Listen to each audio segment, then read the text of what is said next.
विज्ञान दे रहा हूं तुम्हें भक्ति का। क्यों नहीं हो रहा है चमत्कार भक्ति में? क्यों नहीं हो रहा है आशीर्वाद में चमत्कार? क्यों नहीं हम गुरुओं के चरण छू लेते, उसके बाद भी हमारा काम नहीं होता? और शास्त्र तो भरे पड़े, ऐसे भरे पड़े हैं कि जहां चरण पड़ गए वहां 12 योजन 100 योजन तक सुभिक्ष हो गया।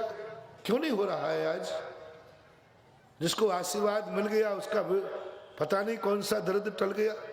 जिसने एक बार भगवान का गंधोदक लगाया 700 कोड़ियों के कोड़ दूर हो गए। आज क्यों नहीं हो रहा है? ये प्रश्न विचार करें। कहीं ना कहीं भूल है। हम महाराज की भाषा में बोल रहे हैं, हम महाराज की भाषा में भक्ति कर रहे हैं, हम भगवान की भाषा में भक्ति कर रहे हैं। भगवान खुद कह रहे थे कि मैं अपने लिए बनाऊं, तो तुमने कहना चालू कर दिया। बोले भगवान किस लिए बने? बोले अपने कल्याण के लिए। बोले तुम्हें कैसे मालूम? मैं भगवान के मुख से सुन के आया हूं। हो गया, खत्म। भक्ति अब हो ही नहीं सकेगी, अब कोई चमत्कार नहीं होगा, क्योंकि तुम्हें उनके प्रति उपकार भाव आएगा। अब उपकार भाव आएगा नहीं, भक्ति प्रकट नहीं। मैंने खुद महाराज के मुख से सुना है कि महाराज अपने पापों के क्षय के लिए, मोक्ष जाने के लिए महाराज बने हैं। इसलिए मैं कहता हूं कि महाराज अपने कल्याण के लिए मोक्ष बनेगा, और किसी पर क्या एहसान कर रहे हैं? भक्ति नहीं बनेगी, नहीं बनेगी, लाख उपाय कर लेना भक्ति बनेगी। अब देखना, महाराज हमारे लिए महाराज बने हैं, तो महाराज की भाषा मत बोलना, महाराज की भाषा नहीं बोलना जो आप लोग बोलते हैं सामान्य रूप से। कई पंडित और कई लोग बोलते हैं आदिनाथ को अंतराय क्यों आया?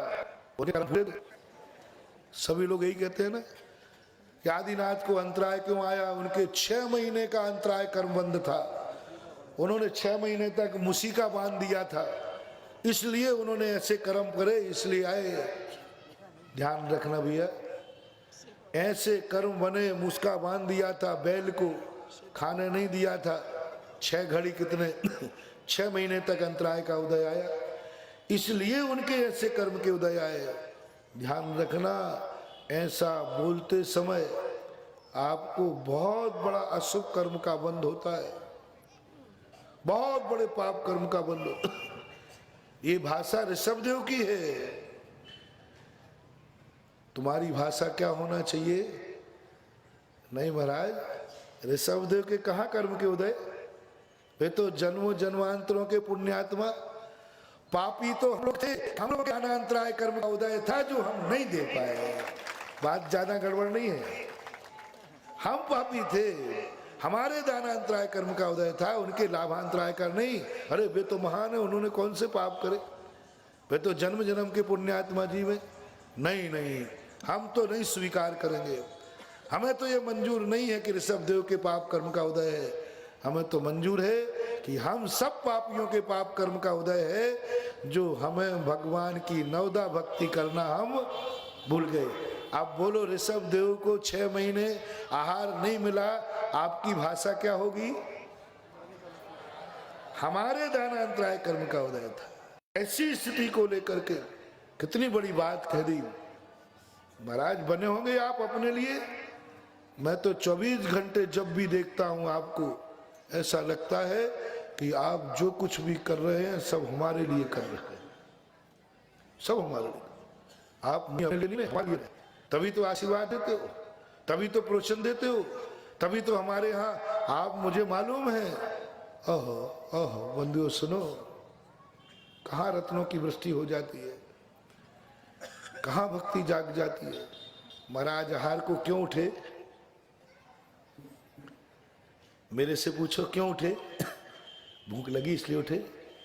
श्रावक कहता है महाराज की बातों में मत आ जाना, ये ऐसे ही बोलते हैं। ये तो हमारा उद्धार करना था, तो भूख का बहाना लेकर मेरे दरवाजे आ गए। ये तो बहाना था इनका कि नहीं नहीं, मुझे किसी से राग नहीं है, मैं किसी के दरवाजे नहीं जाता, वो तो मुझे भूख लगी थी इसलिए आ गया। ये तो इनका बहाना है। मूल उद्देश्य तो था हम पापियों का उद्धार करना था, इसलिए महाराज मेरे दरवाजे आ गए। यदि ये बात जाग जाएगी, बोलो कितनी भक्ति जागेगी। हम नहीं आए, हम धन करने आए हैं। महाराज आहार लेने नहीं आए हैं, हमारे जीवन को, हमारे परिवार को, हमारे घर को धन्य करने आए हैं। महाराज में तो इतनी ताकत है कि वे निराहार रह जाएं तो उनको कोई फर्क पड़ने वाला नहीं है, लेकिन हम पापियों का उद्धार नहीं हो सकता था। इसलिए महाराज कैलाश पर्वत से उतर करके और हस्तिनापुर की तरफ आए हैं। राजा श्रेयांश यही तो भाव करता है। बड़ा गजब का चिंतन दिया राजा श्रेयांश।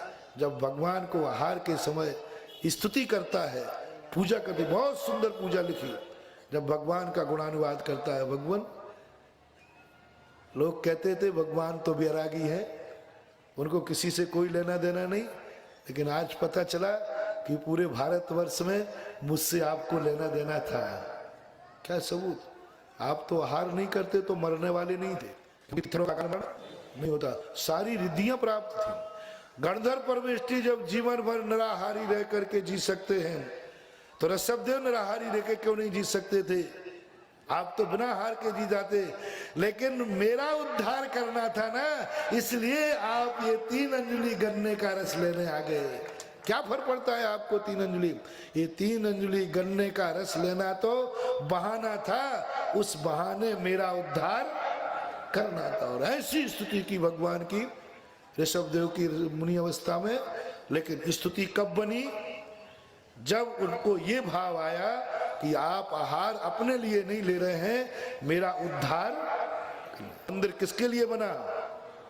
देखो, मेरा कहना है, कितना भी कंजूस खोपड़ी क्यों ना हो, यदि उसके मन में ये भाव आ जाए ये मंदिर मेरे लिए है और मेरे ही तो है, उसको नियम से उसके दान देने का भाव आएगा।